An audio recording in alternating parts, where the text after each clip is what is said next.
할아버지, 제발 정신 좀 차려보세요. 12월에 폭설이 쏟아지던 저녁 횡단보도 앞에서 한 노인이 쓰러졌습니다. 사람들은 멈춰섰지만 누구도 다가가지 않았어요. 그 순간 한 가난한 여학생이 노인에게 달려갔습니다. 떨리는 손으로 주머니 속 봉투를 꺼냈습니다. 할머니가 새벽마다 콩나물을 다듬어 모아주신 자신의 고등학교 원서비 3만 원이었죠.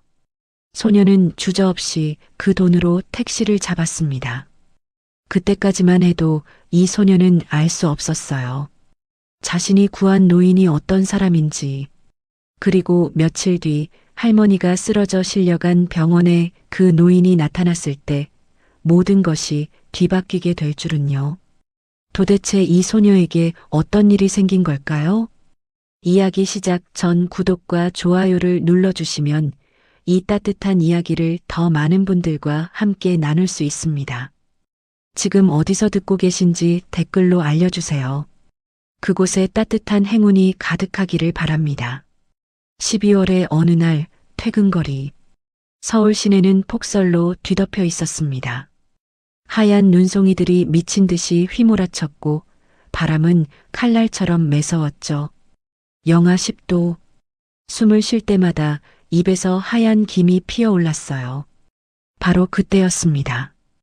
횡단보도 앞에서 한 노인이 갑자기 비틀거리더니 가슴을 움켜쥐었어요. 쿵! 둔탁한 소리와 함께 노인의 몸이 차가운 눈밭 위로 무너져 내렸습니다. 검은 코트를 입은 70대 노인이었죠. 얼굴은 창백했고 이마에는 식은 땀이 송글송글 맺혀 있었어요.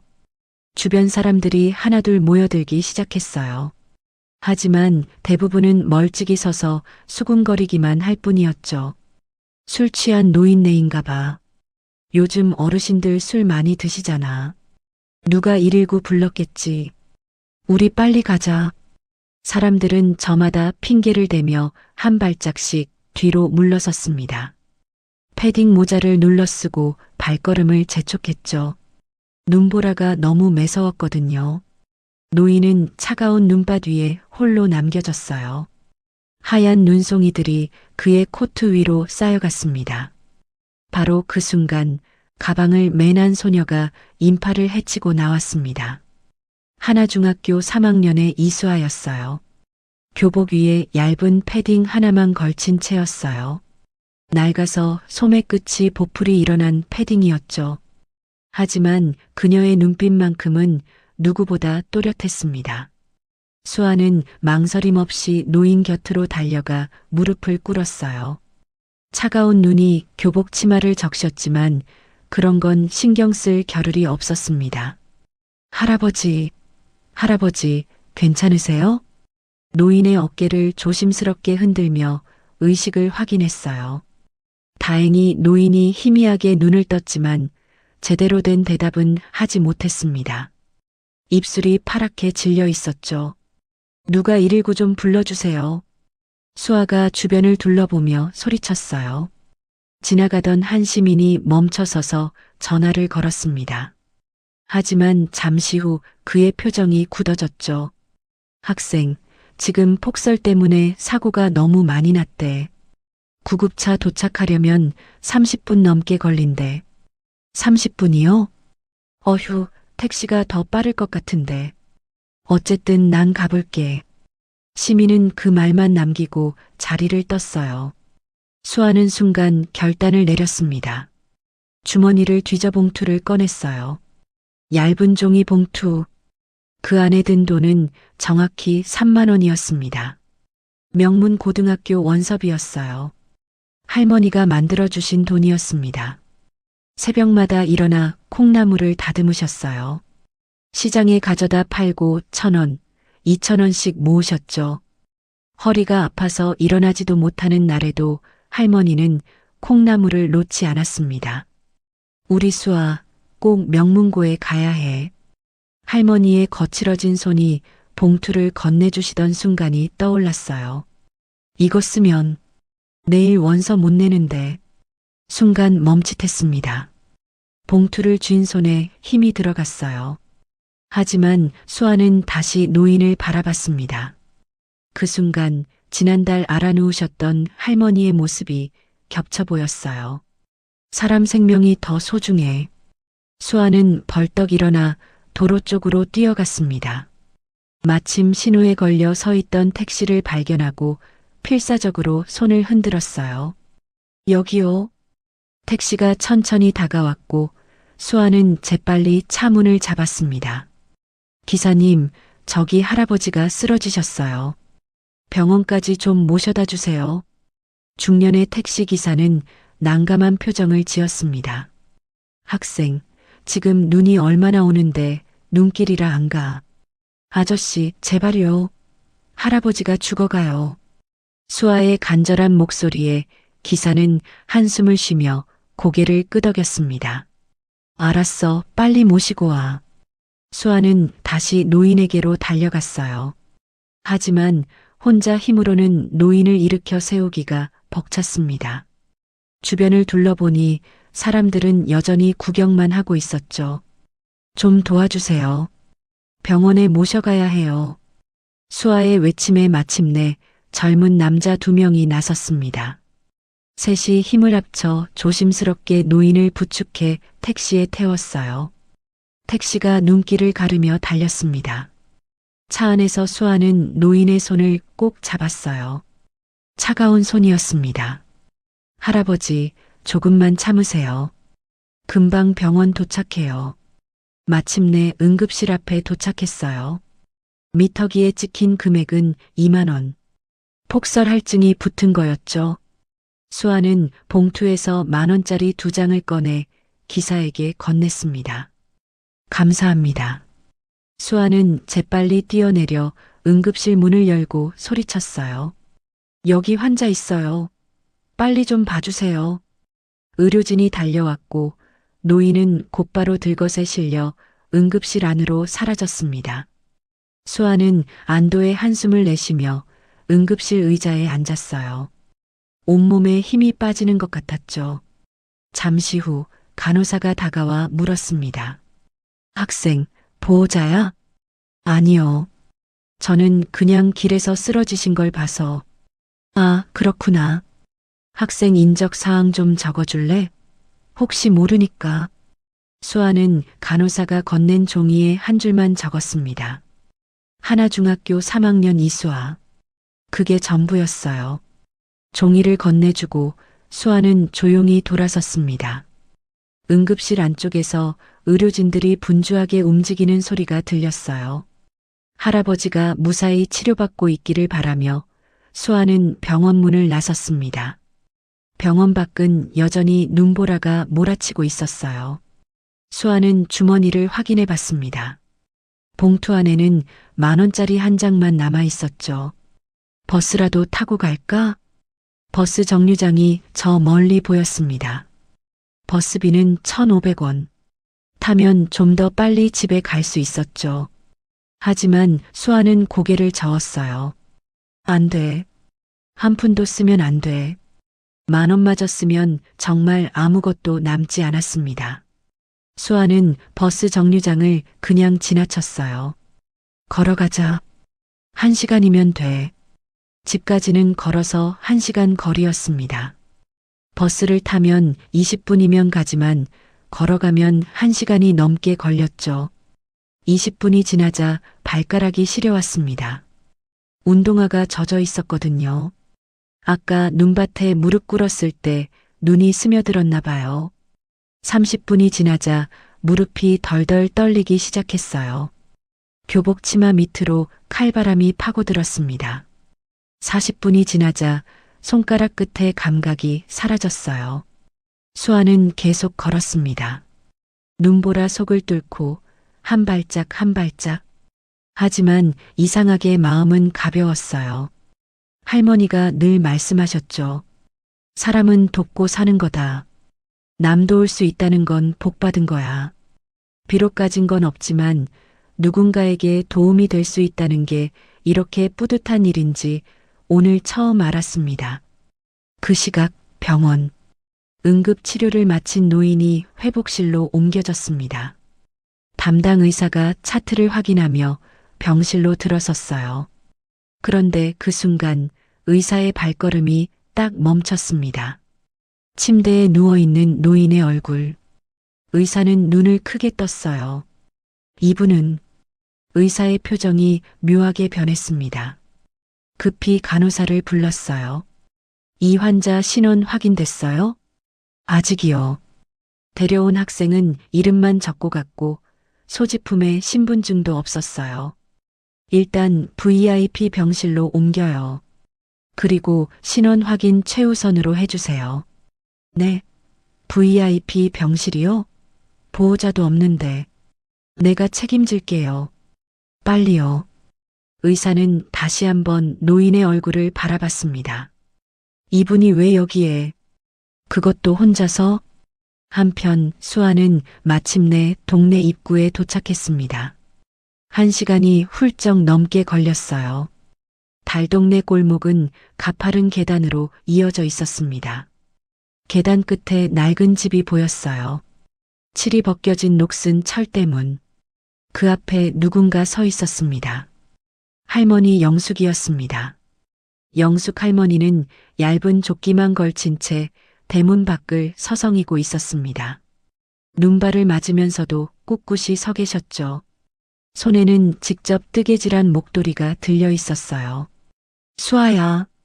할머니가 수아를 발견하고 소리쳤습니다. 아이고, 우리 강아지. 왜 이제 와? 손이 얼음장이네. 할머니의 거친 손이 수아의 볼을 감쌌어요. 할머니 손도 차가웠습니다. 얼마나 오래 밖에서 기다리신 걸까요? 할머니, 밖에서 뭐해요? 감기 걸리시게. 내 걱정은 네가 안 와서 얼마나 걱정했는데. 할머니가 수아를 집 안으로 끌고 들어갔습니다. 작은 방 안에는 연탄불이 피워져 있었어요. 훈훈한 온기가 얼어붙은 몸을 감쌌습니다. 오늘 왜 이렇게 늦었어? 무슨 일 있었니? 원서비 2만 원을 썼어요. 쓰러진 할아버지 살리려고요. 그 말이 목구멍까지 올라왔지만 수아는 삼켰습니다. 사실대로 말하면 할머니는 분명 또 무리하실 거예요. 아픈 몸 이끌고 새벽부터 일어나 콩나물을 다듬으실 거예요. 그냥 눈이 너무 예뻐서요. 친구랑 얘기하면서 오느라 그랬어요. 수아가 웃으며 대답했습니다. 할머니가 수아를 물끄러미 바라봤어요. 뭔가 더 묻고 싶은 눈빛이었지만 이내 고개를 끄덕였습니다. 그래, 그랬구나. 빨리 옷 갈아입고 밥 먹어. 국 끓여놨다. 밤이 깊었습니다. 수아는 따뜻한 아랫목에 누워 있었어요. 할머니는 옆방에서 이미 잠드셨죠. 하지만 수아는 잠이 오지 않았어요. 명문고. 못 가게 되는 건가? 가슴 한구석이 먹먹했습니다. 하지만 수아는 고개를 저었어요. 아니야. 일반 고등학교 가면 되지. 할아버지 생명이 훨씬 소중하니까. 후회 안 해. 그렇게 생각하니 마음이 편해졌습니다. 하지만 할머니 생각이 났어요. 콩나물 다듬으시던 거친 손, 봉투를 건네주시며 우리 수아는 똑똑하니까 꼭 명문고 가야 해라고 하셨던 그 목소리. 수아가 명문고에 못 가게 되면 할머니는 얼마나 속상하실까요? 수아는 이불을 뒤집어 썼습니다. 고생하는 할머니를 생각하자 소리 없이 눈물을 흘렀어요. 할머니가 깨실까봐 소리는 내지 않았습니다. 내일이면 원서 마감이었어요. 2만 원이 없으면 원서를 낼 수 없었죠. 다음 날 아침이 밝았습니다. 수아는 평소보다 일찍 눈을 떴어요. 밤새 뒤척이다 겨우 새벽녘에 잠들었던 터라 눈이 퉁퉁 부어 있었죠. 할머니는 이미 부엌에서 아침을 준비하고 계셨습니다. 수아야, 오늘 원서 내는 날이지? 든든히 먹고 가야지. 할머니의 밝은 목소리에 수아의 가슴이 철렁 내려앉았어요. 가방 속에는 10,000원밖에 없는데. 수아는 억지로 웃으며 밥상 앞에 앉았습니다. 학교에 도착하자 교실은 이미 웅성거리고 있었어요. 오늘이 명문고 원서 접수 마감일이었거든요. 책상 위에는 봉투들이 놓여 있었고 아이들은 서로의 원서를 확인하며 떠들고 있었죠. 그때 교실 스피커에서 방송이 나왔습니다. 3학년 학생 여러분께 알립니다. 원서 접수는 오늘 오후 2시까지입니다. 수아의 심장이 쿵 내려앉았어요. 이제 몇 시간밖에 안 남았습니다. 점심시간이 됐습니다. 친구들은 급식실로 향했지만 수아는 자리에서 일어나지 못했어요. 가방에서 봉투를 꺼냈습니다. 얇아진 봉투 안에는 10,000원짜리 한 장만 덩그러니 들어 있었죠. 수아는 교실을 나서 교무실 쪽으로 걸었습니다. 하지만 교무실 앞 복도에서 발걸음이 멈췄어요. 문을 열고 들어갈 수가 없었습니다. 뭐라고 말해야 할지 모르겠었거든요. 수아는 복도 벽에 기대어 섰습니다. 10분이 지나고 20분이 지났어요. 들어가지도 돌아가지도 못하는 상황이었죠. 바로 그때였습니다. 수아야? 고개를 들자 담임 선생님이 서 계셨어요. 김미영 선생님. 30대 중반의 온화한 눈빛을 가진 분이셨죠. 왜 여기 서 있어? 원서 접수는 했니? 선생님의 물음에 수아의 눈시울이 붉어졌습니다. 참으려 했지만 눈물이 차올랐어요. 일단 상담실로 가자. 상담실에서 선생님이 따뜻한 물을 건넸습니다. 수아는 두 손으로 컵을 감싸 쥐었어요.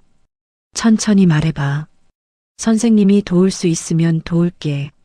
수아는 한참을 망설이다가 입을 열었습니다. 선생님, 어제 길에서 쓰러진 할아버지를 봤어요. 구급차가 30분 넘게 걸린다고 해서 제가 택시 태워서 병원에 모셔다 드렸는데 수아의 목소리가 떨렸어요. 택시비가 2만 원이 나왔어요. 그 돈이 원서비였어요. 할머니가 콩나물 다듬어서 한 달 동안 모아주신 돈이었는데 제가 다 써버렸어요. 눈물이 뚝뚝 떨어졌습니다. 이제 10,000원밖에 없어요. 원서 못 낼 것 같아요. 선생님 죄송해요. 선생님은 아무 말 없이 수아를 바라봤어요. 코끝이 빨개졌습니다. 잠시 침묵이 흐른 뒤 선생님이 지갑을 꺼냈어요. 망설임 없이 5만 원권 한 장을 뽑아들었습니다. 수아야, 이거 받아. 수아는 고개를 저었어요. 안 돼요. 선생님 돈인데. 선생님이 수아의 손을 잡았습니다. 죄송하긴. 너는 선생님보다 훌륭한 사람이야. 쓰러진 할아버지를 보고 그냥 지나친 어른들이 부끄러운 거지. 내가 부끄러울 게 뭐가 있니? 선생님의 눈에도 눈물이 맺혀 있었어요. 원서비는 선생님이 낼게. 갚지 않아도 돼. 알겠지? 선생님이 5만 원을 수아의 손에 꼭 쥐어줬습니다. 그리고 수아를 와락 껴안았어요. 수아는 선생님 품에서 엉엉 울었습니다. 어젯밤 혼자 삼킨 눈물, 아침에 할머니 앞에서 참았던 눈물이 한꺼번에 쏟아져 나왔죠. 괜찮아. 내가 한 일은 정말 대단한 거야. 오후 1시 50분. 수아는 교무실에서 원서 접수를 마쳤습니다. 가슴을 짓누르던 무거운 돌덩이가 사라지는 것 같았어요. 그날 저녁 수아는 남은 돈을 할머니께 드렸습니다. 할머니, 원서비 내고 남은 거예요. 친절한 선생님이 좀 도와주셨어요. 영숙은 이상하다고 생각했지만 더 묻지 않고 수아의 머리를 쓰다듬으셨죠. 고마운 분이네. 나중에 꼭 인사드려야겠다. 그 밤 수아는 오랜만에 편히 잠들 수 있었습니다. 며칠이 지났습니다. 서울 시내 대학병원 VIP 병실. 하얀 시트 위에 누워있던 노인이 천천히 눈을 떴어요. 창밖으로 햇살이 따스하게 들어오고 있었죠. 노인의 이름은 박진석. 70세. 재계 5위 미래건설그룹의 회장이었습니다. 하지만 그날 그는 비서도 없이 혼자 외출했다가 쓰러졌었죠. 병실 한쪽에 앉아있던 비서실장 박정호가 재빨리 일어났습니다. 회장님, 정신이 드셨습니까? 진석은 희미하게 고개를 끄덕였어요. 그제야 기억이 떠올랐습니다. 폭설이 내리던 날, 갑자기 가슴이 조여왔던 순간, 그리고 차가운 눈밭 위로 쓰러졌던 것까지. 내가 어떻게 여기 왔지? 응급실 기록에 따르면 한 학생이 회장님을 택시에 태워 병원까지 데려왔다고 합니다. 학생? 네. 하나중학교 3학년 이수아라는 학생입니다. 인적사항에 이름과 학교만 적고 갔다고 합니다. 진석의 눈빛이 달라졌어요. 중학생이 자신을 구했다고요? 그 학생에 대해 알아봤나? 정우가 서류를 건넸습니다. 거기에는 수아에 대한 기본 정보가 적혀 있었어요. 이수아, 하나중학교 3학년, 성적 우수, 품행방정, 그리고 가정환경란에는 이렇게 적혀 있었죠. 조성가정, 부모 모두 교통사고로 사망, 외조모와 단둘이 거주, 달동네 반지하. 진석은 서류를 읽다가 멈췄습니다. 달동네 반지하. 그런 환경에서 사는 아이가 자신을 구했다고요? 당장 가서 살해하게. 필요한 게 뭔지 알아봐. 정우가 고개를 끄덕였습니다. 단, 내 신분은 절대 밝히지 마. 그냥 은인을 찾는 평범한 어르신으로만 해. 다음 날 오전, 하나중학교. 평범한 검은색 승용차가 학교 정문 앞에 멈춰 섰습니다. 정우는 일부러 눈에 띄지 않는 차를 골랐어요. 회장님의 지시대로 신분을 숨겨야 했으니까요. 정우는 수수한 점퍼 차림으로 교무실을 찾았습니다. 평소의 고급 정장 대신 평범한 옷을 입었죠. 잠시 후 수아가 교무실로 불려왔습니다. 정우는 부드러운 미소를 지으며 말했어요. 며칠 전 거리에서 쓰러지신 어르신을 병원에 모셔다 줬지? 수아는 고개를 끄덕였습니다. 그 할아버지가 어떻게 됐는지 궁금했거든요. 그분이 저희 아버지세요. 덕분에 목숨을 건지셨어요. 아버지께서 꼭 감사 인사를 전하라고 하셨습니다. 정우가 봉투를 꺼냈어요. 두툼한 봉투였습니다. 이건 아버지의 작은 성의예요. 받아주세요. 수아는 봉투를 보고 손사래를 쳤어요. 아니에요. 저는 받을 수 없어요. 정우의 눈썹이 올라갔습니다. 학생, 이건 정말 고마워서 드리는 거예요. 부담 갖지 말고. 정말 감사하지만요. 수아의 목소리는 떨렸지만 확고했습니다. 그 할아버지가 쓰러졌을 때 저희 할머니 생각이 났어요. 지난달에 할머니도 아프셨거든요. 그래서 그냥 도와드린 것뿐이에요. 누구라도 그 상황이면 그렇게 했을 거예요. 정우가 다시 봉투를 내밀었지만 수아는 고개를 저었습니다. 할머니가 늘 말씀하세요. 사람은 돕고 사는 거라고. 돈 받으려고 한 일이 아니에요. 이 돈 받으면 할머니한테 혼나요. 수아는 봉투를 밀어냈습니다. 마음만 받을게요. 그리고 할아버지 건강하시다니 정말 다행이에요. 아저씨도 효도 많이 하세요. 수아는 자리에서 일어나 깊이 허리를 숙였습니다. 감사합니다. 저는 수업이 있어서요. 그리고는 교무실을 나갔습니다. 정우는 멍하니 닫힌 문을 바라봤어요. 아마 이런 거절은 예상하지 못했나 봅니다. 담임 선생님이 다가왔습니다. 저 학생 가정 환경이 어떻습니까? 담임 선생님이 한숨을 쉬며 대답했어요. 부모님이 수아가 초등학교 때 교통사고로 돌아가셨어요. 그 뒤로 할머니와 단둘이 살고 있죠. 달동네 반지하에서요.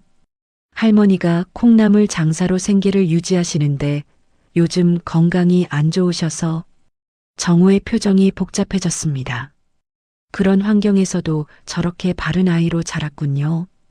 담임 선생님이 뿌듯한 표정으로 말했습니다. 수아는 반에서 1등이에요. 이번에 명문고에 원서도 냈어요. 정말 착하기도 하고요. 그날 저녁 병원. 정우가 진석에게 보고했습니다. 학생이 돈을 거절했습니다. 진석의 눈이 커졌어요. 거절했다고? 네. 돈 받으려고 한 일이 아니라고 할머니한테 혼난다고 하더군요. 그리고 저를 회장님 아들로 알고 효도 많이 하라고 하더군요. 진석은 피식 웃었습니다. 하지만 곧 표정이 진지해졌어요. 가정환경은? 부모님이 일찍 돌아가시고 할머니와 단둘이 산다고 합니다. 달동네 반지하에서요. 그런데도 반에서 1등이고 명문고에 원서를 냈답니다. 진석은 서류를 내려놓았습니다. 창밖을 바라봤어요. 평소 진석은 유산 문제로 다투는 친척들에게 질려 있었습니다. 돈 앞에서 친형제도 원수가 되는 꼴을 수없이 봐왔죠. 그런데 이 아이는 달랐어요. 가난한데도 돈을 거절했습니다. 요즘 세상에 저런 아이가 있다니.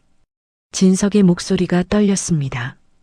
그 아이한테 직접 보답할 방법을 찾아봐. 근데 내 이름은 절대 밝히면 안 돼. 어떻게 할까요? 학교에 익명으로 장학금을 기탁해. 그 아이의 고등학교 3년 학비, 급식비, 생활비 전액을 지원하되 철저히 비밀로 붙여. 정우가 고개를 끄덕였습니다. 재단 명의로 할까요? 아니, 익명 독지가로 해. 내 이름이나 회사 이름이 절대 나가면 안 돼. 그 아이가 부담스러워할 거야. 진석은 잠시 말을 멈췄어요. 그 아이의 순수함을 지켜주고 싶어.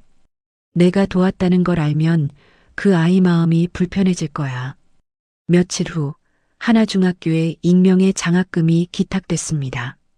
익명 독지가라는 이름으로 이수아 학생의 고등학교 3년 학비, 급식비, 생활비 전액을 지원한다는 내용이었죠. 단 수혜자에게 후원자의 신원을 절대 밝히지 말 것. 학교 측은 놀랐지만 조건을 받아들였어요. 이런 큰 금액의 익명 후원은 처음이었거든요. 담임 선생님이 수아에게 소식을 전했습니다. 수아야, 좋은 소식이 있어. 익명의 후원자가 내 고등학교 학비를 전액 지원해 주신대. 수아는 믿기 어렵다는 표정이었어요. 누가요? 모르겠어. 익명이래. 하지만 분명 내 착한 마음을 알아보신 분일 거야.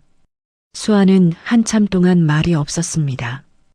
혹시 며칠 전 그 아저씨일까?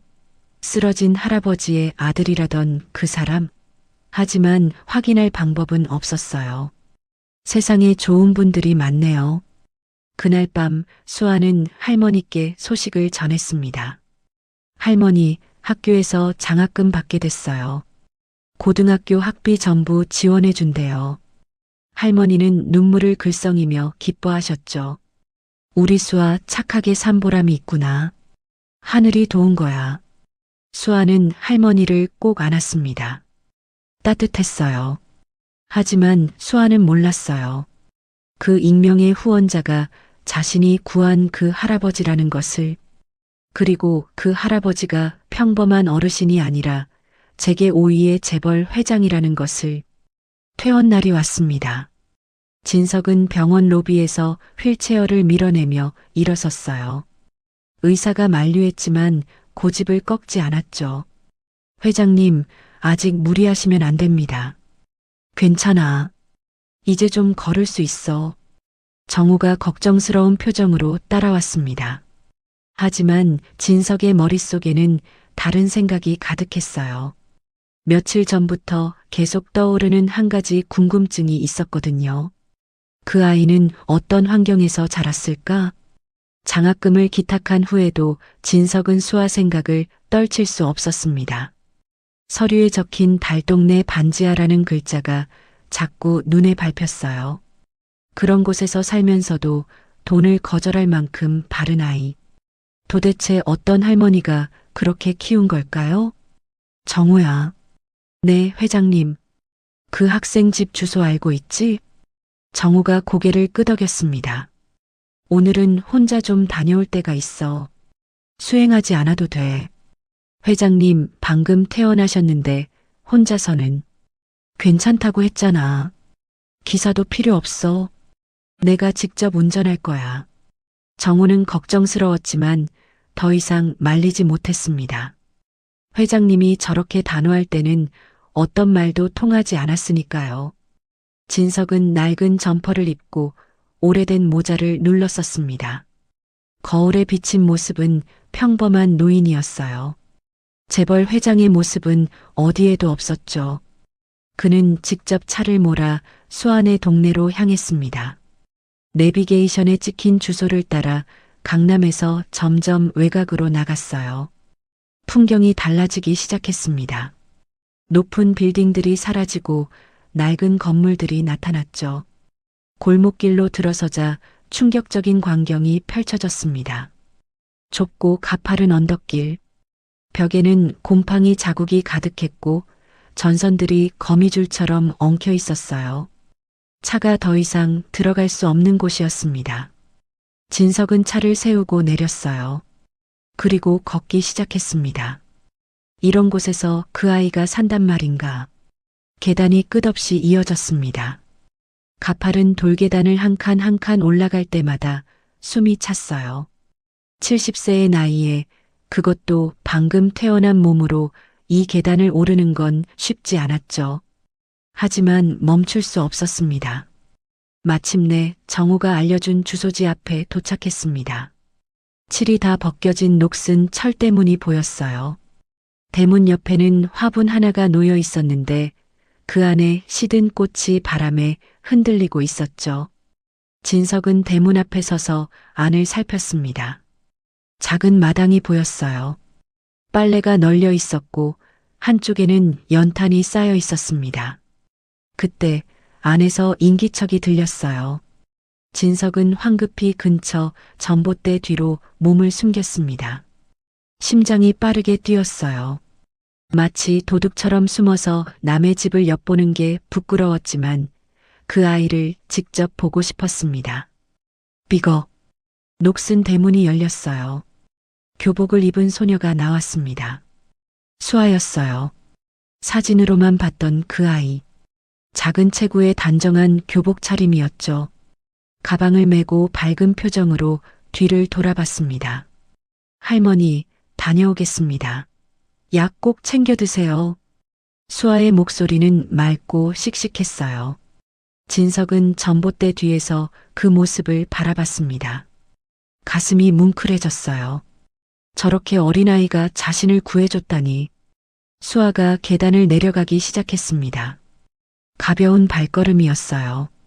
낡은 운동화를 신고 있었지만 발걸음만큼은 경쾌했죠. 바로 그때였습니다. 수아야.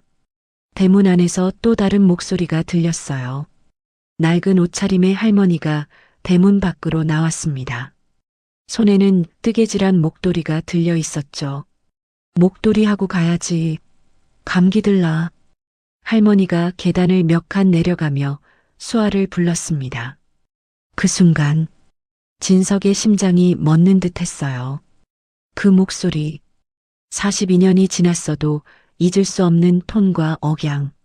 설마. 진석은 조심스럽게 전봇대 뒤에서 고개를 내밀었습니다. 떨리는 눈으로 할머니의 얼굴을 확인했어요. 주름지고 나이 들었습니다. 머리카락도 하얗게 샜죠. 하지만 분명했어요. 그 눈매, 그 입모양, 그 미소. 42년 전 헤어졌던 첫사랑. 영숙이었습니다. 진석의 다리에서 힘이 빠졌어요. 전봇대를 붙잡고 간신히 몸을 지탱했습니다. 눈앞이 아찔했죠. 영수가. 자신도 모르게 입에서 그 이름이 흘러나왔어요.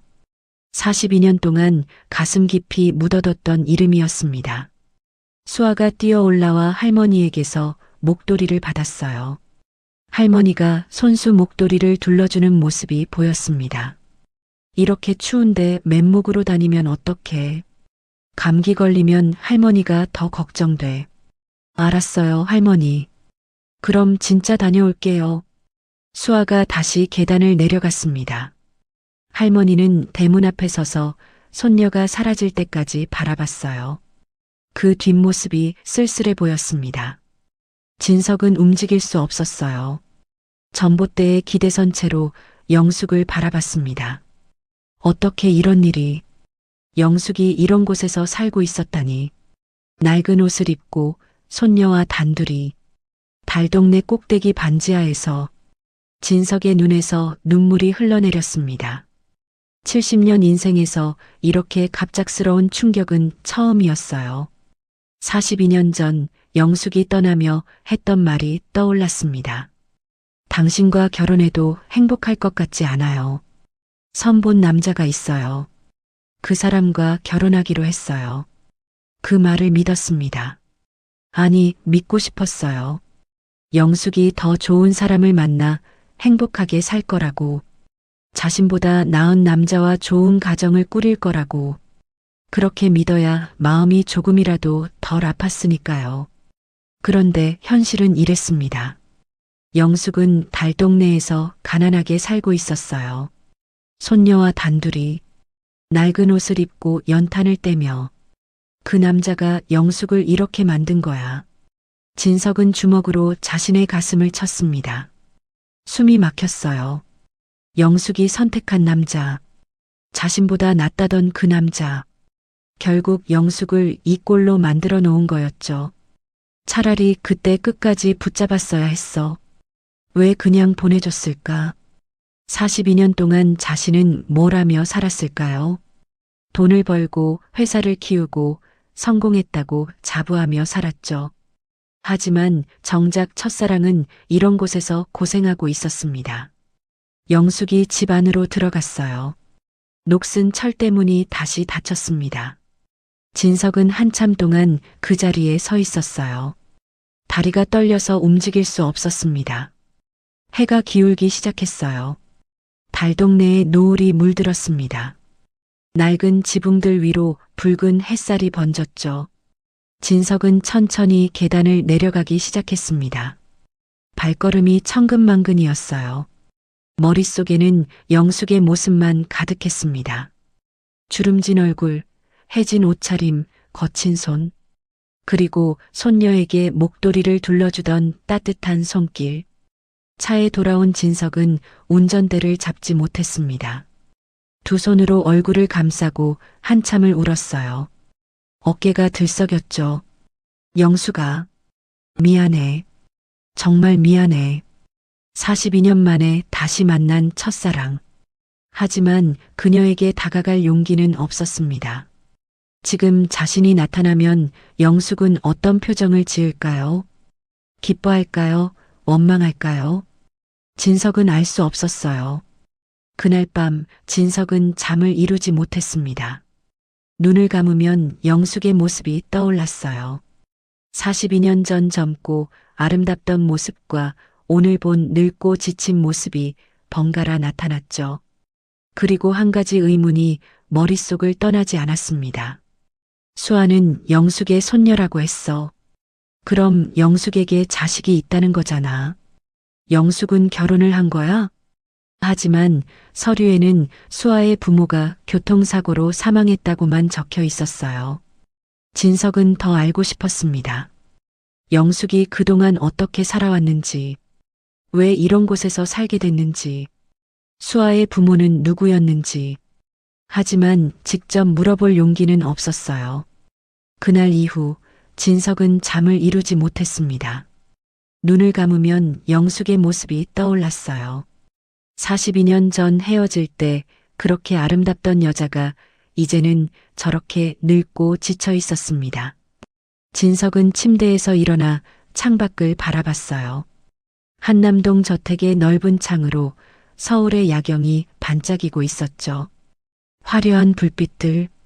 하지만 그 불빛 너머 어딘가에 영숙이 있었습니다. 낡은 반지하에서 연탄불을 떼며. 그때 영숙이 뭐라고 했더라. 42년 전 기억이 떠올랐습니다. 그때 영숙은 차갑게 말했었죠. 진석 씨, 당신과 결혼해도 행복할 것 같지 않아요. 최근에 선본 사람이 있는데 그 사람과 결혼하기로 했어요. 이제 그만 만나요. 그 말을 듣고 진석은 하늘이 무너지는 것 같았습니다. 아버지의 반대를 무릅쓰고 결혼하겠다고 상속을 포기해도 좋다고 말하려던 참이었거든요. 그런데 영숙이 먼저 등을 돌렸어요. 좋은 남자 만나서 잘 산다고 했잖아. 선본 남자랑 결혼한다고 모진 말까지 했잖아. 근데 겨우 이렇게 살려고 날 떠난 거야? 진석의 얼굴이 일그러졌습니다. 그 남자가 영숙을 이렇게 만든 거야. 무능한 놈이 여자 하나 제대로 못 먹이고. 분노가 치밀었어요. 영숙이 선택한 그 남자가 원망스러웠습니다. 자신보다 나은 사람일 거라 믿었는데 결국 영숙을 달동네 반지하에서 살게 만들다니. 진석은 주먹을 꽉 쥐었습니다. 며칠 후 진석은 서재에 홀로 앉아 있었습니다. 책상 서랍 깊숙한 곳에서 낡은 사진 한 장을 꺼냈어요. 빛바랜 흑백 사진이었죠. 28세의 자신과 23세의 영숙이 나란히 서서 웃고 있었습니다. 뒤에는 작은 분식집 간판이 보였어요. 둘이 자주 가던 곳이었죠. 진석은 사진 속 영숙의 얼굴을 손가락으로 쓸었습니다.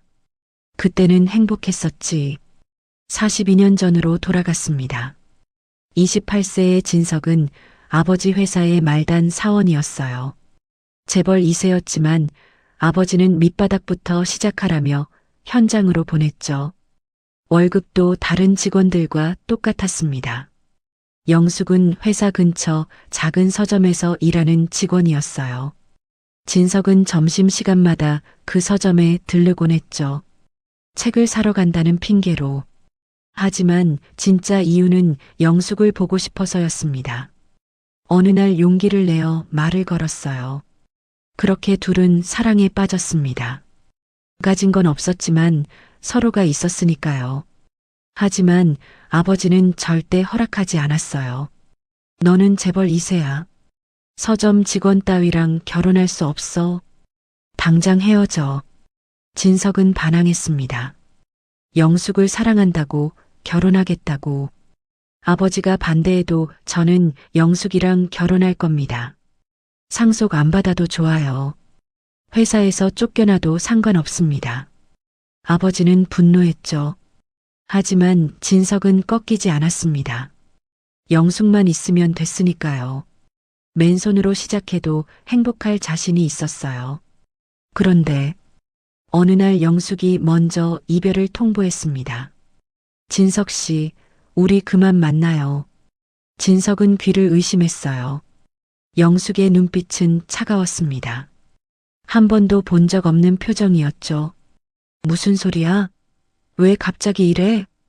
당신과 결혼해도 행복할 것 같지 않아요. 뭐라고?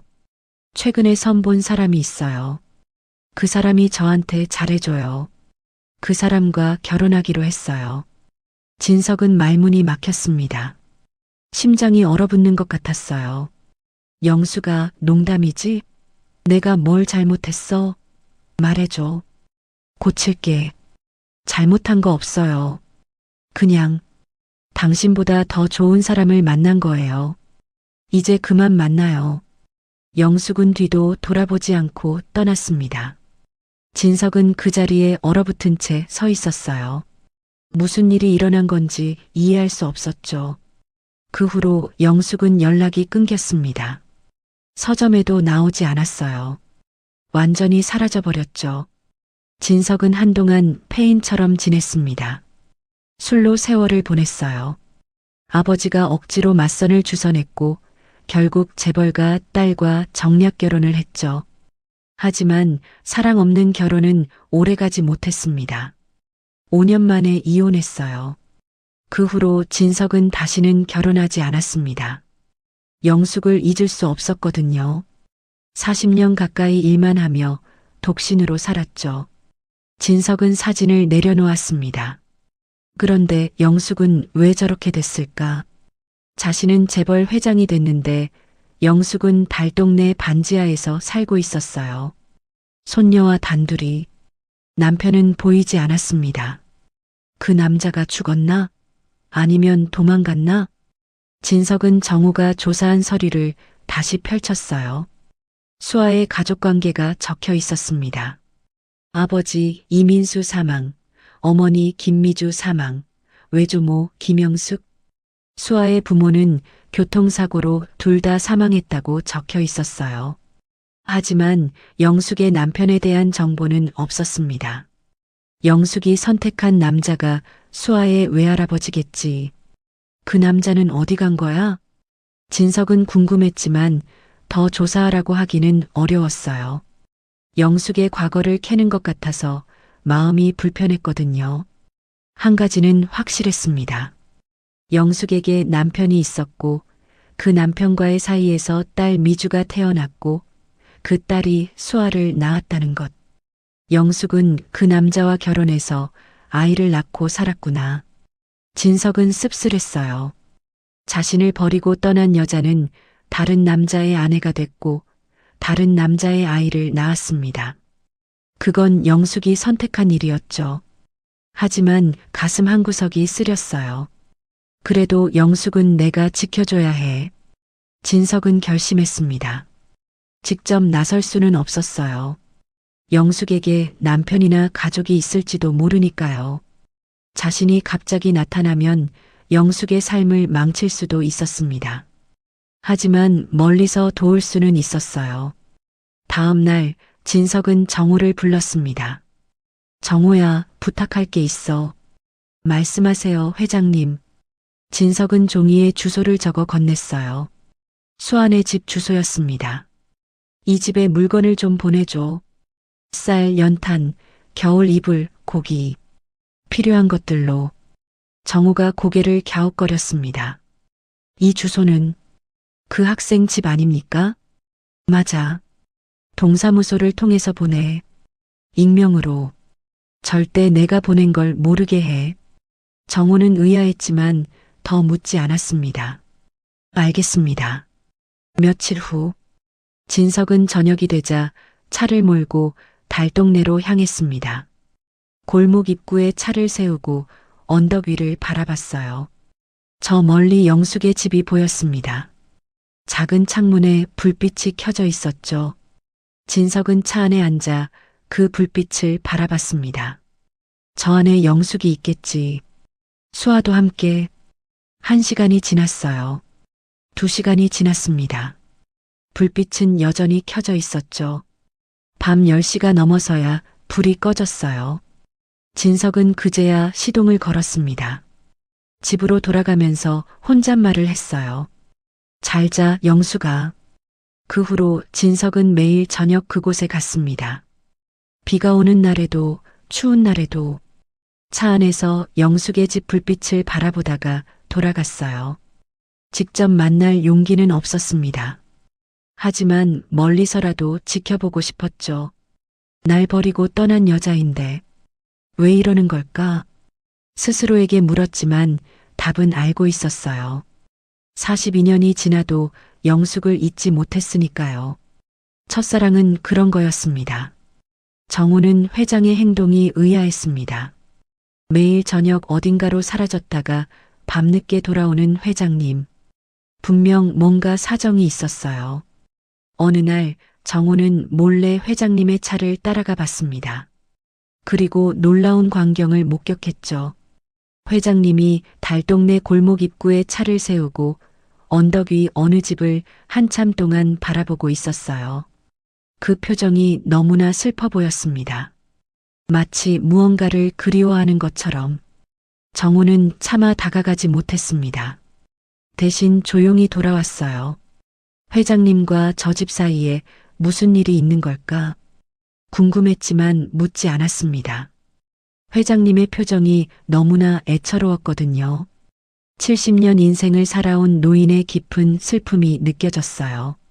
그날 밤 진석은 서재에서 다시 낡은 사진을 꺼내 들었습니다. 영숙아, 내가 날 떠났지만 난 아직도 널 잊지 못했어. 진석의 눈에서 눈물이 흘러내렸어요.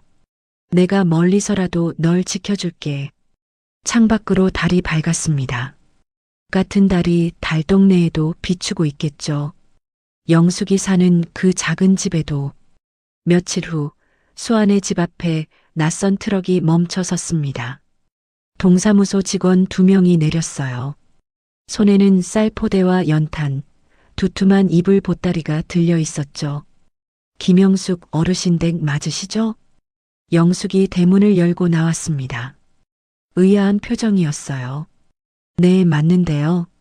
근데 이게 다 뭐예요? 익명의 후원자분께서 보내신 겁니다. 쌀 20kg, 연탄 200장, 겨울 이불, 그리고 소고기하고 과일이요. 영숙의 눈이 커졌습니다. 익명이요? 누가 이런 걸? 저희도 누군지 몰라요. 동사무소로 연락이 왔는데 절대 신원을 밝히지 말라고 하셨대요. 직원들이 물건을 마당에 내려놓았습니다.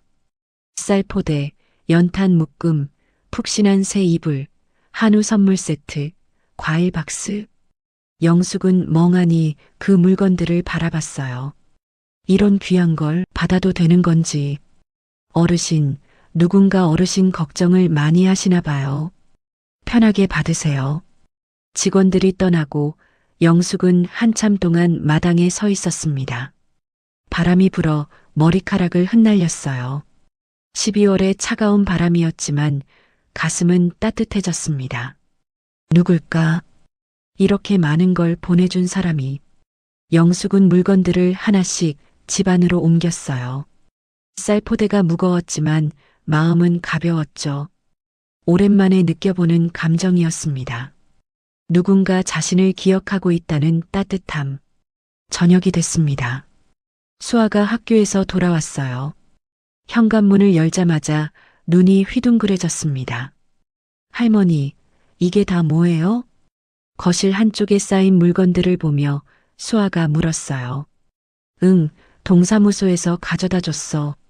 누가 보냈는지는 모르겠는데 익명이래. 익명이요?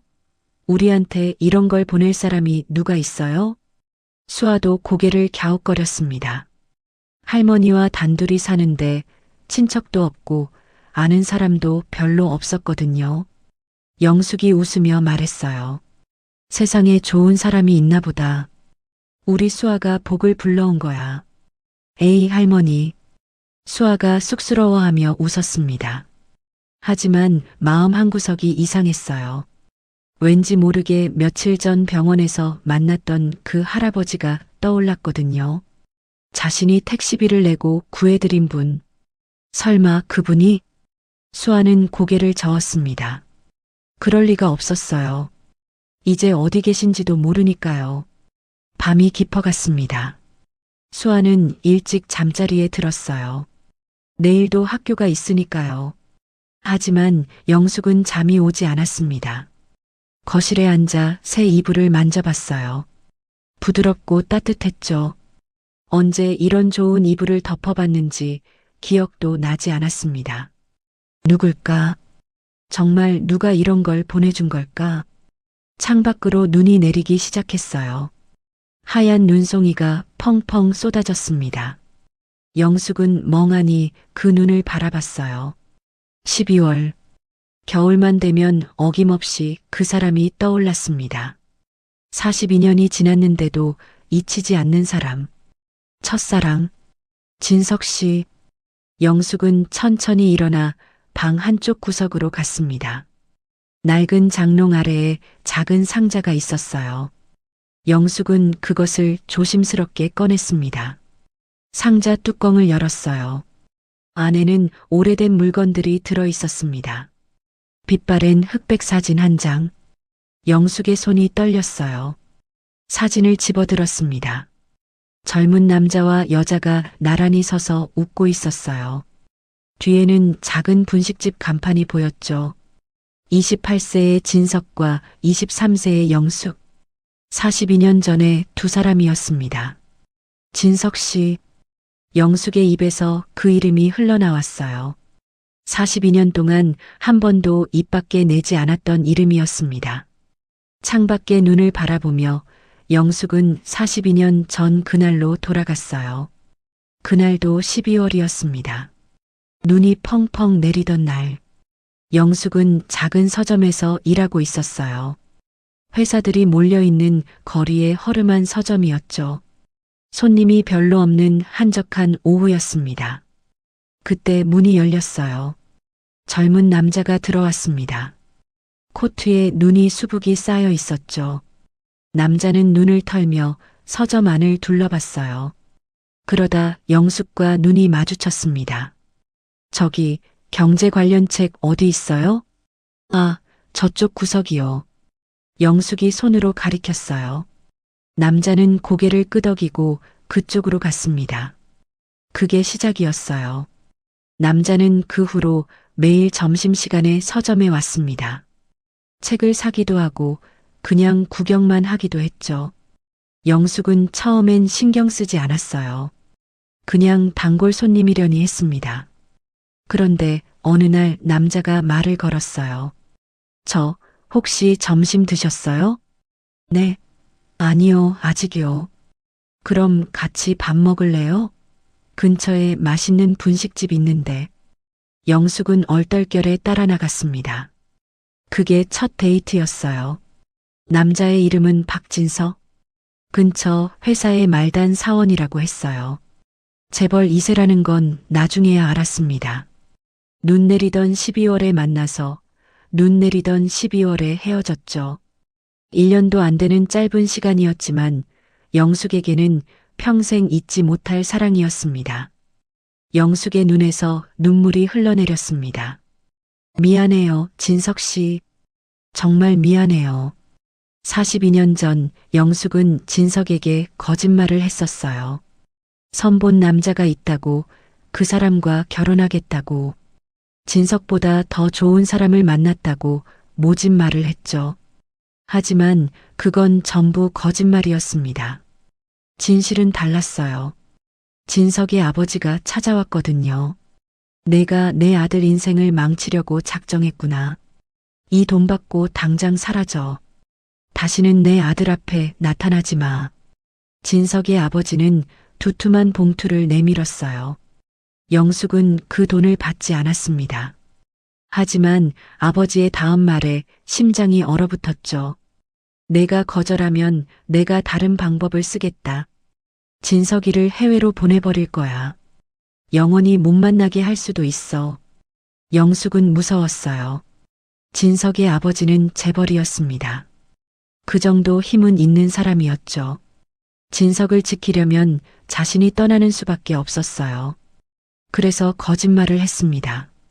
진석이 자신을 미워하도록. 그래야 진석이 빨리 잊고 새 출발을 할 수 있을 테니까요. 당신과 결혼해도 행복할 것 같지 않아요. 선본 남자가 있는데 그 사람과 결혼하기로 했어요. 그 말을 하는 순간 영숙의 가슴은 찢어지는 것 같았어요. 하지만 내색하지 않았습니다. 차갑게 돌아섰죠. 헤어지고 나서야 임신 3개월인 걸 알게 되었습니다. 그리고 혼자서 아이를 낳았습니다. 딸이었어요. 이름은 미주. 진석의 피를 이어받은 예쁜 딸이었죠. 영숙은 상자 안에서 또 다른 물건을 꺼냈습니다. 작은 베넷 저고리였어요. 하얀 천에 분홍색 실로수가 놓여 있었죠. 미주. 딸이 태어났을 때 직접 수놓은 이름이었습니다. 영숙은 베넷 저고리를 가슴에 안았어요. 눈물이 멈추지 않았습니다. 미주야, 엄마가 미안해. 아빠 없이 키워서 미안해. 미주는 아빠가 누군지 모르고 자랐어요. 영숙은 끝까지 말하지 않았습니다. 미주가 물어볼 때마다 아빠는 멀리 갔다고만 했죠. 미주는 착하게 자랐어요. 가난했지만 불평 한 번 하지 않았습니다. 그리고 좋은 남자를 만나 결혼했죠. 민수라는 성실한 청년이었어요. 둘 사이에서 수아가 태어났습니다. 하지만 행복은 오래가지 않았어요. 5년 전 미주와 민수가 교통사고로 세상을 떠났습니다. 수아만 남겨두고 영숙은 그날 이후로 이 상자를 열어보지 않았어요. 너무 아팠거든요. 딸을 잃은 슬픔, 그리고 평생 숨겨온 비밀의 무게. 그 모든 것이 이 작은 상자 안에 담겨 있었습니다. 바로 그때였습니다. 수아가 화장실을 가려고 방문을 열었어요. 그런데 거실 쪽에서 희미한 불빛이 새어나오고 있었습니다. 할머니가 아직 안 주무시네. 수아는 조용히 복도로 나왔어요. 그리고 거실을 살짝 들여다봤습니다. 할머니가 바닥에 앉아 있었어요. 작은 상자를 앞에 두고 손에는 무언가를 들고 계셨죠. 수아는 숨을 죽였습니다. 할머니의 어깨가 들썩이고 있었어요. 울고 계신 거였습니다. 할머니의 손에 들린 것이 보였어요. 작은 베넷 저고리, 희미한 불빛 아래서도 수놓인 글자가 보였습니다. 미주. 수아의 심장이 쿵 내려앉았어요. 엄마 이름이잖아. 할머니가 엄마의 베넷 저고리를 쓰다듬고 계셨습니다. 눈물을 흘리시면서 수아의 코끝이 찡해졌어요. 엄마가 그리우신가 보다. 할머니도 엄마가 보고 싶으신 거였습니다. 5년이 지났지만 딸을 잃은 슬픔은 여전했던 거죠. 그때 할머니가 다른 손에 들고 있던 것이 눈에 들어왔어요. 빛바랜 흑백 사진이었습니다. 젊은 남자와 여자가 나란히 서 있는 사진. 저 남자분은 누구지? 수아는 궁금했습니다. 하지만 물어볼 수 없었어요. 할머니가 너무 슬퍼 보였거든요. 저렇게 우시는 할머니를 본 적이 없었습니다. 수아는 조용히 뒤로 물러났어요. 화장실도 가지 않았습니다. 발소리를 죽이며 자기 방으로 돌아갔죠. 방문을 닫고 이불 속으로 들어갔어요. 방에서 영숙은 여전히 울고 있었습니다. 수아가 잠시 복도에 나왔다가 돌아간 걸 몰랐어요. 창밖을 바라봤습니다. 눈은 여전히 내리고 있었어요. 진석 씨, 지금 어디서 뭘 하고 계세요? 영숙은 그 눈을 바라보며 중얼거렸습니다. 이 눈 보고 계세요? 우리 처음 만났던 날도 이렇게 눈이 왔었는데. 영숙은 몰랐습니다. 바로 그 시각 진석이 골목 입구에서 같은 눈을 바라보고 있다는 것을. 42년간 서로를 그리워하면서도 만나지 못한 두 사람. 이렇게 가까이 있으면서도 서로를 모르고 있었어요. 영숙은 상자를 다시 장롱 아래에 넣었습니다. 그리고 새 이불을 덮고 누웠어요. 눈을 감았지만 잠은 오지 않았습니다.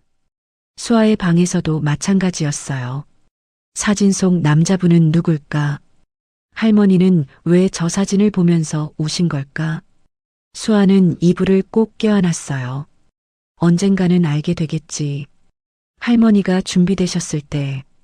그날 밤 달동네 작은 집에서 할머니와 손녀는 각자의 생각에 잠겨 밤을 보냈습니다. 창밖에는 눈이 계속 내렸어요. 42년 전 그날처럼. 며칠 뒤 유난히 추운 아침이었습니다. 수아는 학교 갈 준비를 하며 할머니를 불렀어요. 대답이 없었습니다. 이상했어요. 평소 같으면 벌써 일어나 아침을 준비하고 계실 시간이었거든요. 수아가 할머니 방문을 열었습니다. 영숙이 이불을 덮고 누워 있었어요. 수아가 다가가 이불을 살짝 들쳤습니다. 그 순간 심장이 철렁 내려앉았어요. 할머니의 얼굴이 창백했습니다. 식은 땀이 이마에 송글송글 맺혀 있었죠. 입술은 파랗게 질려 있었어요. 수아가 할머니의 어깨를 흔들었습니다. 영숙이 힘겹게 눈을 떴어요. 수아야. 할머니가 좀 어지러워서. 너 학교 가야지. 영숙이 일어나려고 했어요. 하지만 몸을 일으키는 순간 갑자기 입에서 피가 쏟아졌습니다. 선홍색 피가 이불 위로 흘러내렸어요. 수아의 눈이 공포로 커졌습니다. 수아는 비명을 질렀어요. 손이 떨렸습니다. 머릿속이 하얘졌죠. 하지만 정신을 차려야 했어요. 할머니를 살려야 했습니다. 수아는 떨리는 손으로 휴대폰을 꺼냈어요. 119를 눌렀습니다. 주소를 말하는 동안에도 눈물이 흘러내렸어요. 할머니는 점점 의식을 잃어가고 있었습니다. 수아는 할머니의 손을 꼭 잡았어요. 차가웠습니다. 너무 차가웠어요. 구급차가 도착했습니다. 응급대원들이 들것을 가지고 올라왔어요. 할머니가 들것에 실렸어요. 산소 마스크가 씌워졌습니다. 수아는 구급차에 올랐어요. 사이렌이 울리며 차가 출발했습니다. 수아는 할머니의 손을 놓지 않았어요. 대답은 없었습니다. 할머니의 얼굴은 점점 더 창백해져 갔어요. 응급실에 도착했습니다.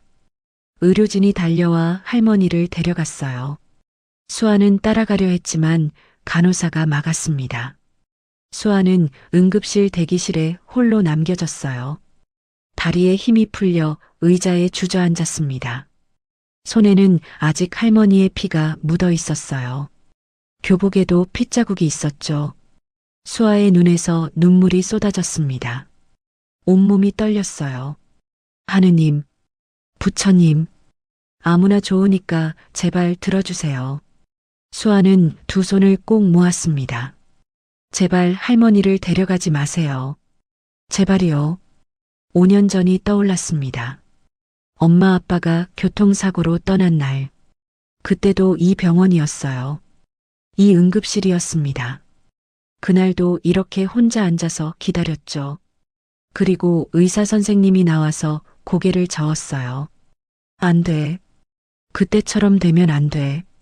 수아는 고개를 숙이고 더 간절히 빌었습니다. 엄마 아빠는 이미 하늘나라로 갔잖아요. 이 세상에 저한테는 할머니밖에 없어요. 할머니가 전부예요. 눈물이 멈추지 않았어요. 손등으로 닦아도 계속 흘러내렸습니다. 저 아직 16살이에요. 혼자서는 아무것도 못해요. 할머니 없으면 저 어떻게 살아요? 수아의 어깨가 들썩였습니다. 제발, 제발 저한테서 할머니마저 뺏어가지 마세요. 딱 한 번만 봐주세요. 평생 착하게 살게요. 뭐든지 할게요. 그러니까 제발. 1시간이 지났습니다. 아무도 나와서 설명해주지 않았어요. 수술실에 빨간 불만 차갑게 빛나고 있었습니다. 수아는 무릎을 끌어안고 계속 빌었어요. 목소리는 나오지 않았지만 마음속으로 같은 말을 수백 번 되뇌었습니다. 할머니, 저 두고 가시면 안 돼요. 아직 할머니한테 해드린 것도 없잖아요. 용돈도 못 드렸고 맛있는 것도 못 사드렸어요. 나중에 제가 돈 벌면 할머니 좋은 데 모시고 맛있는 거 사드리려고 했는데. 수아는 고개를 들어 수술실 문을 바라봤습니다. 제발이요. 한 번만요. 할머니 살려주시면 정말 뭐든지 할게요. 수아는 미칠 것 같았습니다. 드디어 의사가 나왔습니다. 수아가 벌떡 일어났어요. 의사의 표정이 어두웠습니다. 환자분이 위출혈 증상이에요. 위궤양이 악화돼서 혈관이 터진 것 같습니다. 지금 출혈을 멈추기 위해 응급수술이 필요한 상황이에요. 수아의 다리가 휘청거렸어요. 수술비와 입원비 포함해서 최소 500만 원 이상은 예상하셔야 해요. 500만 원. 수아의 머릿속이 하얘졌습니다. 집에 있는 돈을 다 모아도 50만 원도 안 됐어요. 500만 원은 상상도 할 수 없는 금액이었죠. 수아는 떨리는 손으로 동의서에 서명했습니다. 할머니가 수술실로 들어갔어요. 빨간 불이 켜졌습니다. 수아는 수술실 앞에 주저앉았어요. 무릎을 끌어안고 울었습니다. 할머니를 살려달라고 간절히 빌었어요. 시간이 얼마나 지났을까요? 수아는 문득 정신이 들었습니다.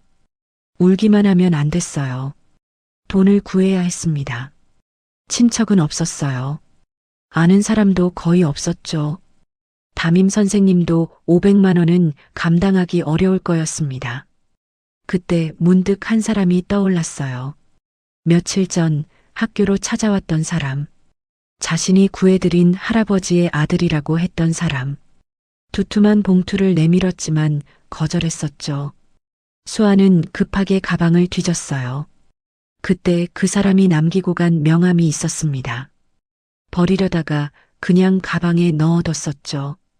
명함을 찾았어요. 손이 떨렸습니다. 박정호. 전화번호가 적혀 있었어요. 수아는 망설였습니다. 전에 분명히 거절했었어요. 돈 받으려고 한 일이 아니라고 당당하게 말했었죠. 그런데 이제 와서 돈을 빌려달라고 하면 얼마나 뻔뻔해 보일까요? 하지만 할머니가 죽을 수도 있었어요. 자존심 따위는 중요하지 않았습니다. 할머니만 살릴 수 있다면 뭐든 할 수 있었어요. 수아는 떨리는 손으로 전화번호를 눌렀습니다. 신호가 갔어요. 수아는 간절히 빌었습니다. 전화가 연결됐어요. 저 이수아예요. 그때 학교로 찾아오셨던 쓰러지신 할아버지 아드님이시라고. 잠시 침묵이 흘렀어요. 아, 그 학생. 기억나요. 무슨 일이에요? 정우의 목소리가 들렸습니다. 수아는 울음을 참으며 말했어요. 할머니가 피를 토하시고 쓰러지셨어요. 지금 수술 중인데 돈이 없어서 500만 원이요. 그때 거절했는데 이렇게 연락드려서 정말 죄송해요. 하지만 할머니가 돌아가실 수도 있대요. 제발 도와주세요. 수아는 결국 울음을 터뜨렸어요. 정우는 잠시 말이 없었습니다. 그러다 차분한 목소리로 물었어요. 어느 병원이에요? 서울대학병원 응급실이요. 알겠어요. 지금 바로 갈게요. 전화가 끊겼습니다. 수아는 전화기를 꼭 쥔 채 주저앉았어요. 30분 후 응급실 문이 열리고 정우가 들어왔습니다. 수아가 일어났어요. 눈이 퉁퉁 부어 있었죠. 정우는 수아에게 다가왔습니다. 걱정 마요. 수술비는 내가 처리할게요. 정우는 곧바로 원무과로 향했습니다. 수아는 그 뒷모습을 바라봤어요. 눈물이 또 흘러내렸습니다. 정우는 원무과에서 수속을 밟으며 휴대폰을 꺼냈습니다. 회장님께 보고해야 했어요. 전화가 연결됐습니다. 회장님, 정우입니다. 그 학생 할머니가 쓰러지셨습니다. 지금 서울대학병원 응급실이에요. 위출혈로 수술 중입니다. 전화기 너머로 침묵이 흘렀어요. 영숙이가 쓰러졌다고? 정우는 의아했어요. 회장님이 방금 영숙이라는 이름을 불렀습니다. 학생 할머니 이름을 어떻게 아시는 걸까요? 내가 지금 간다. 전화가 끊겼습니다. 정우는 멍하니 전화기를 바라봤어요. 회장님의 목소리가 심상치 않았습니다. 그냥 은인의 가족이 아픈 것 같은 반응이 아니었어요. 회장님과 그 할머니 사이에 뭔가 있다는 걸 직감했습니다. 수술실 앞. 수아는 여전히 그 자리에 앉아 있었어요. 빨간 불은 여전히 켜져 있었습니다. 정우가 돌아왔어요. 수술비는 다 처리했어요. 입원비도 걱정하지 마요. 감사합니다. 정말 감사합니다. 꼭 갚을게요. 갚을 필요 없어요. 할머니 빨리 나으시길 바랄게요. 정우가 옆에 앉았습니다. 수아는 고개를 숙인 채 눈물을 닦았어요. 얼마나 지났을까요? 드디어 수술실 불이 꺼졌습니다. 수아가 벌떡 일어났어요. 문이 열리고 의사가 나왔습니다. 일단 출혈은 멈췄습니다. 고비는 넘겼어요. 수아의 무릎에서 힘이 빠졌어요. 그 자리에 주저앉을 뻔했습니다. 정우가 부축했죠. 하지만 환자분 상태가 많이 안 좋아요. 오랫동안 제대로 된 치료를 못 받으신 것 같아요. 영양 상태도 좋지 않고 당분간 입원해서 집중 치료를 받으셔야 합니다. 수아는 허리를 깊이 숙여 인사했어요. 할머니가 살았습니다. 그것만으로도 감사했어요. 잠시 후 영숙이 회복실로 옮겨졌습니다. 수아는 할머니 옆에 앉았어요. 영숙은 아직 마취에서 깨어나지 않았습니다. 창백한 얼굴, 마른 손. 수아는 그 손을 꼭 잡았어요. 창밖으로 해가 지고 있었습니다. 긴 하루였어요. 아침에 학교 갈 준비를 하던 게 엊그제 같은데 벌써 저녁이 됐습니다. 수아는 할머니의 손을 잡은 채 의자에 기대 앉았어요. 피곤이 밀려왔지만 잠들 수 없었습니다. 할머니 곁을 지켜야 했으니까요. 병원 로비. 정우는 창밖을 바라보며 서 있었습니다. 회장님이 오신다고 했어요. 직접 오신다고. 저 멀리 검은 차 한 대가 병원으로 들어오는 게 보였어요. 회장님이 도착한 것 같았습니다. 검은 차가 병원 현관에 멈춰 섰습니다. 진석이 차에서 내렸어요. 70세의 나이가 무색하게 빠른 걸음이었습니다. 정우가 로비에서 기다리고 있었어요. 진석은 정우에게 다가가자마자 물었습니다. 목소리가 떨리고 있었어요. 영숙이 어디 있어? 정우는 놀랐습니다. 회장님이 영숙이라는 이름을 또 불렀어요. 학생 할머니의 이름을 어떻게 아시는 걸까요? 하지만 지금은 물어볼 때가 아니었습니다. 회복실입니다. 3층이요. 진석은 대답도 듣지 않고 엘리베이터로 향했어요. 정우가 뒤따랐습니다. 엘리베이터 안에서 진석은 아무 말도 하지 않았어요. 하지만 손이 떨리고 있었습니다. 주먹을 꽉 쥐었다 폈다를 반복했죠. 정우는 그런 회장님을 처음 봤어요. 평소에 냉철하고 카리스마 넘치는 모습은 어디에도 없었습니다. 3층에 도착했어요. 진석은 복도를 걸으며 회복실을 찾았습니다. 심장이 미친 듯이 뛰었어요. 42년 만이었습니다. 42년 만에 영숙을 가까이서 보게 되는 거였죠. 회복실 앞에 도착했습니다. 유리창 너머로 침대가 보였어요. 하얀 시트 위에 누워있는 사람. 영숙이었습니다. 진석의 발이 멈췄어요. 심장이 조여왔습니다. 영숙은 눈을 감고 있었어요. 얼굴이 창백했습니다. 산소 튜브가 코에 꽂혀 있었고 링거가 연결되어 있었죠. 주름진 얼굴, 하얗게 센 머리카락. 42년 전 아름답던 모습은 찾아볼 수 없었어요. 진석의 눈에서 눈물이 흘러내렸습니다. 자신도 모르게 유리창에 손을 짚었어요. 영수가 내가 몰랐어. 내가 이렇게 힘들게 사는 줄 몰랐어. 그때 회복실 문이 열렸습니다. 수아가 나왔어요. 할머니 곁을 지키다가 물을 마시러 나온 거였죠. 수아는 낯선 노인을 보고 멈칫했습니다. 그런데 어딘가 낯이 익었어요.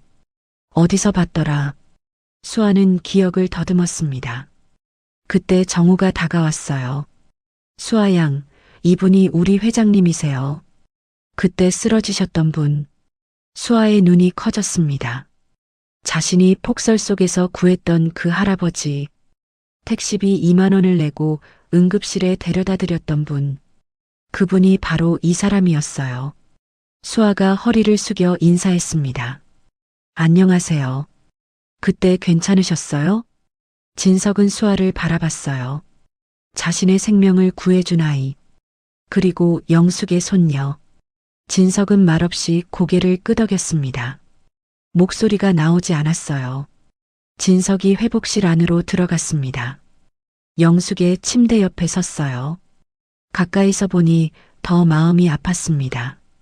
뼈만 앙상하게 남은 손, 푹 꺼진 볼, 갈라진 입술. 얼마나 고생을 했으면 이렇게 됐을까요? 진석은 조심스럽게 영숙의 손을 잡았습니다. 차갑고 거칠었어요. 옛날에 부드럽고 따뜻했던 그 손이 맞나 싶었죠. 바로 그때였습니다. 영숙이 눈을 떴어요. 흐릿한 시야에 누군가의 얼굴이 보였습니다. 영숙은 눈을 깜빡였어요. 천천히 초점이 맞춰졌죠. 그리고 그 얼굴을 알아봤습니다. 영숙의 눈이 커졌어요. 입술이 파르르 떨렸습니다. 진석 씨? 믿을 수 없다는 표정이었어요. 42년 만에 듣는 그 이름. 42년 만에 보는 그 얼굴. 진석의 눈에서 눈물이 쏟아졌습니다. 영수가 나야. 진석이야. 영숙도 울기 시작했어요. 마른 뺨 위로 눈물이 흘러내렸습니다. 어떻게, 여기, 왜? 영숙은 말을 잇지 못했어요. 숨이 가빠졌습니다. 심장이 너무 빠르게 뛰었죠. 진석이 영숙의 손을 꼭 잡았습니다. 진정해. 흥분하면 안 돼. 수술한 지 얼마 안 됐잖아. 수아는 회복실 밖에서 그 광경을 지켜봤습니다. 할머니와 저 할아버지가 서로를 알고 있었어요. 그것도 아주 오래전부터 둘 다 울고 있었습니다. 수아의 머릿속에 며칠 전 밤이 떠올랐어요.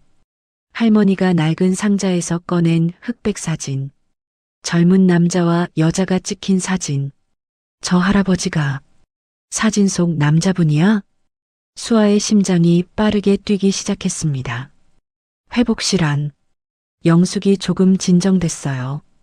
하지만 여전히 눈물은 멈추지 않았습니다. 진석이 물었어요. 목소리가 떨렸습니다.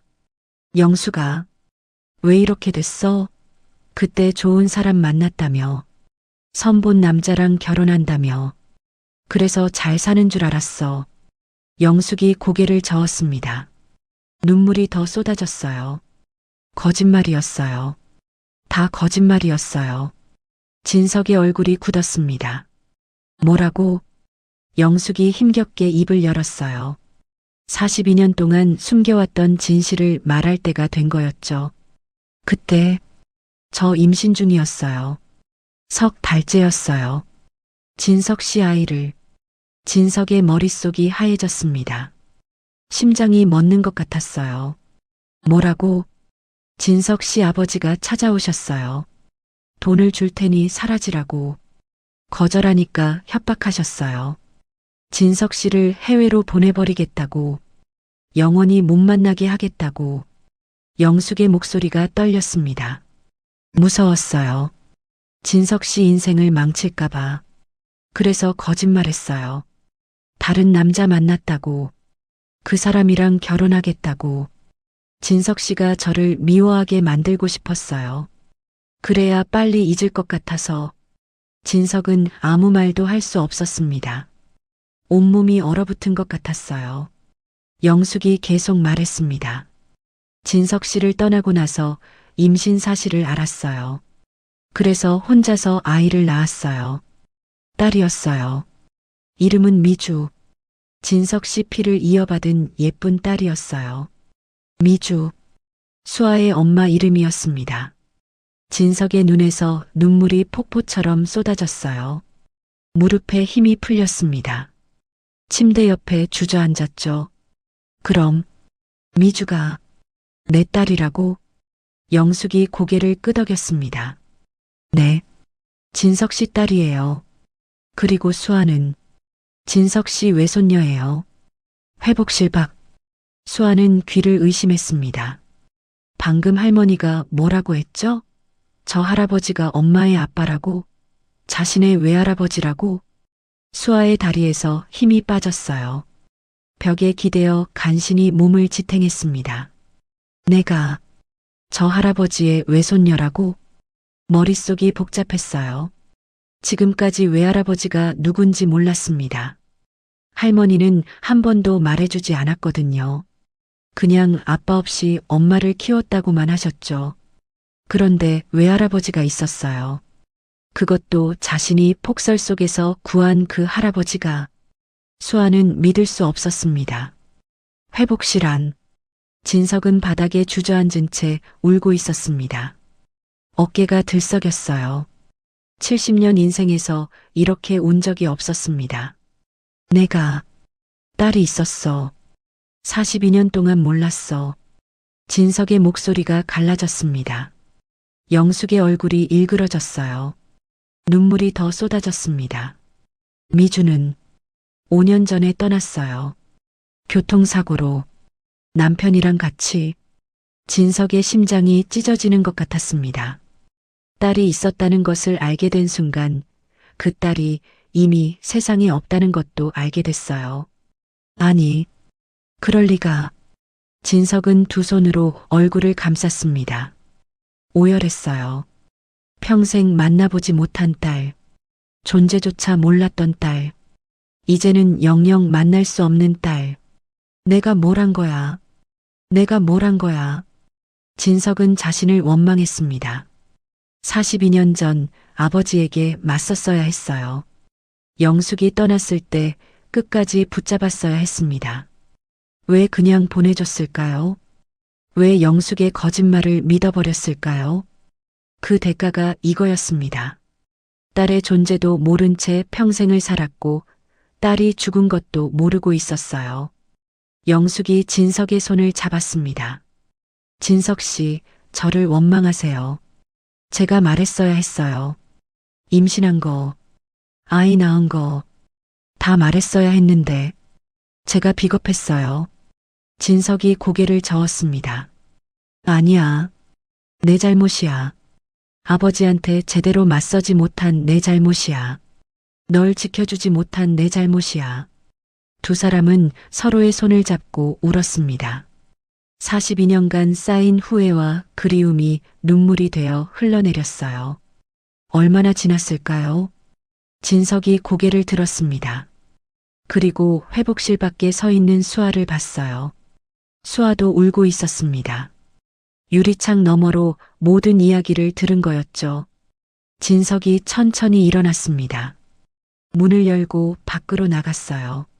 수아와 눈이 마주쳤습니다. 자신의 외손녀, 폭설 속에서 자신의 목숨을 구해준 아이. 그 아이가 바로 자신의 피부치였어요. 진석은 말없이 수아를 바라봤습니다. 이제야 보이는 것들이 있었어요. 미간을 찌푸리는 모습이 자신을 닮았습니다. 눈매는 영숙을 닮았죠. 진석의 눈에서 또 눈물이 흘러내렸습니다. 수아도 진석을 바라봤어요. 아무 말도 할 수 없었습니다. 너무 갑작스러운 진실이었거든요. 둘은 한참 동안 말없이 서로를 바라봤습니다. 병원 복도에는 침묵만이 흘렀어요. 하지만 그 침묵 속에 42년간 엇갈렸던 인연이 드디어 하나로 만나고 있었습니다. 병원 복도의 침묵이 길어졌습니다. 진석과 수아는 서로를 바라보고 있었어요. 둘 다 눈물을 흘리고 있었죠. 아무 말도 하지 않았지만 그 침묵 속에 수많은 감정이 오가고 있었습니다. 진석이 먼저 입을 열었어요. 목소리가 떨렸습니다. 수아야. 처음으로 손녀의 이름을 불렀습니다. 그 두 글자가 입에서 나오는 순간 진석의 눈에서 또 눈물이 흘러내렸어요. 미안하다. 정말 미안하다. 진석은 수아 앞에 무릎을 꿇었습니다. 70세의 노인이 재계 5위 대기업의 회장이 16살 소녀 앞에 무릎을 꿇은 거였어요. 수아는 당황했습니다. 황급히 진석을 부축하려 했어요. 할아버지, 일어나세요. 이러시면 안 돼요. 하지만 진석은 일어나지 않았습니다. 고개를 숙인 채 말했어요. 42년 동안 몰랐다. 내 엄마가 내 딸인 줄, 내가 내 손녀인 줄, 그동안 너희가 얼마나 힘들게 살았는지도 몰랐어. 용서해다오. 수아의 눈에서 눈물이 쏟아졌습니다. 이 할아버지도 피해자였어요.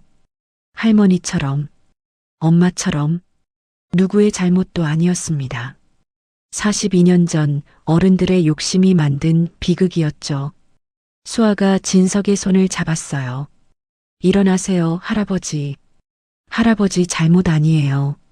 진석이 고개를 들었습니다. 손녀의 눈을 바라봤어요.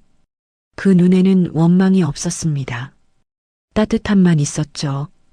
진석은 그제야 천천히 일어났습니다.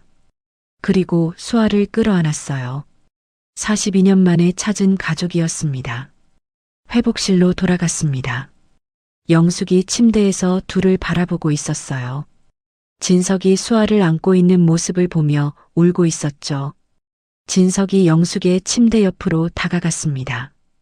그리고 다시 무릎을 꿇었어요. 영숙아, 나를 용서해줘. 영숙이 고개를 저었습니다. 진석 씨가 뭘 잘못했다고. 저를 용서해주세요. 제가 거짓말했잖아요. 아니야. 내가 널 지켜주지 못했어. 아버지한테 맞서지 못했어. 그래서 내가 혼자서 모든 걸 감당하게 만들었어. 진석의 목소리가 갈라졌습니다. 미주도 못 만났어. 내 딸인데 한 번도 안아보지 못했어. 그게 다 내 잘못이야. 영숙이 진석의 손을 잡았어요. 두 사람의 손은 모두 주름지고 거칠어져 있었습니다.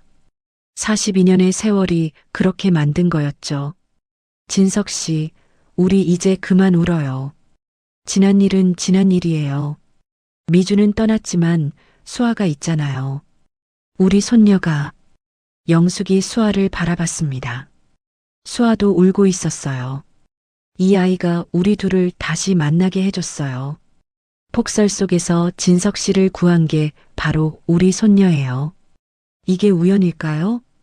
진석도 수아를 바라봤습니다. 정말 그랬어요. 수아가 아니었으면 진석은 그날 죽었을 겁니다. 그리고 영숙도 평생 만나지 못했겠죠. 핏줄은 속일 수 없나 봐. 진석이 중얼거렸습니다. 수아가 자신을 구한 건 우연이 아니었어요. 핏줄이 서로를 알아본 거였죠. 그렇게 믿고 싶었습니다. 며칠 후, 영숙의 상태가 많이 좋아졌습니다. 진석이 최고의 의료진을 붙여줬거든요. VIP 병실로 옮겼고 24시간 간호사가 돌봤어요. 영숙은 처음에 사양했습니다. 이런 호사를 받을 자격이 없다고. 하지만 진석이 한사코 우겼어요. 42년 동안 고생시킨 거 이걸로도 모자라. 제발 받아줘. 영숙은 결국 진석의 호의를 받아들였습니다. 수아는 학교가 끝나면 매일 병원에 왔어요. 할머니 곁에서 숙제도 하고 책도 읽었죠. 진석도 매일 왔습니다. 회사 일은 정호에게 맡기고 하루 종일 병원에서 지냈어요. 세 사람은 많은 이야기를 나눴습니다. 42년 동안 못했던 이야기들. 영숙은 미주를 어떻게 키웠는지 들려줬어요. 가난했지만 행복했던 날들. 미주가 첫 걸음마를 뗀 날, 처음 엄마라고 부른 날, 초등학교 입학식 날. 진석은 그 이야기를 들으며 울었습니다. 자신이 함께하지 못한 시간들이었어요.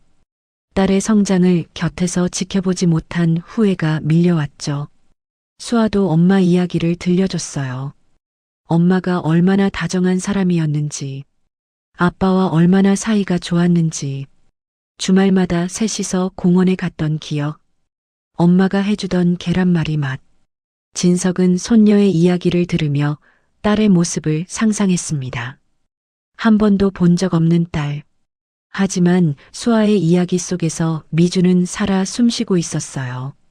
영숙이 퇴원하던 날, 진석이 말했습니다. 영숙아, 수아야. 나랑 같이 살자. 영숙과 수아가 놀란 표정으로 진석을 바라봤어요. 나 혼자 큰 집에서 살아왔어. 40년 넘게. 외로웠어. 이제 가족이랑 살고 싶어. 영숙이 망설였습니다. 그게 어떻게? 저희가 갑자기 그런 데서 살면. 왜 안 돼?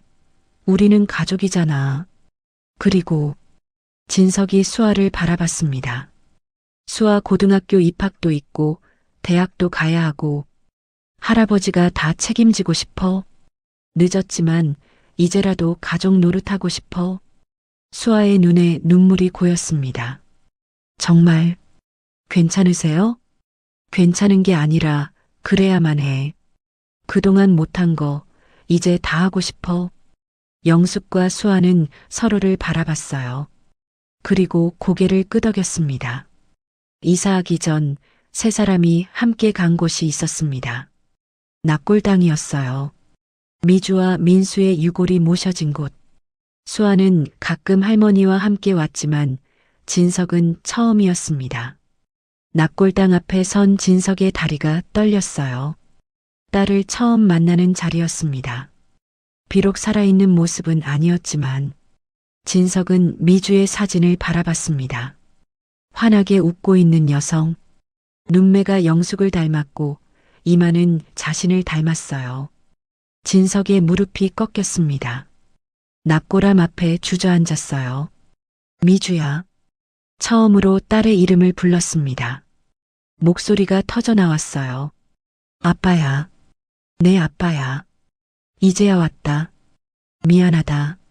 진석은 오열했습니다. 어깨가 심하게 들썩였어요. 너를 한 번도 안아보지 못했다. 내가 있는 줄도 몰랐어. 용서해줘. 아빠를 용서해줘. 영숙이 진석의 등을 쓸어줬습니다. 영숙도 울고 있었어요. 수아도 울었죠. 세 사람은 한참 동안 그 자리에서 울었습니다. 한참 후 진석이 눈물을 닦았어요. 미주야. 아빠가 약속할게.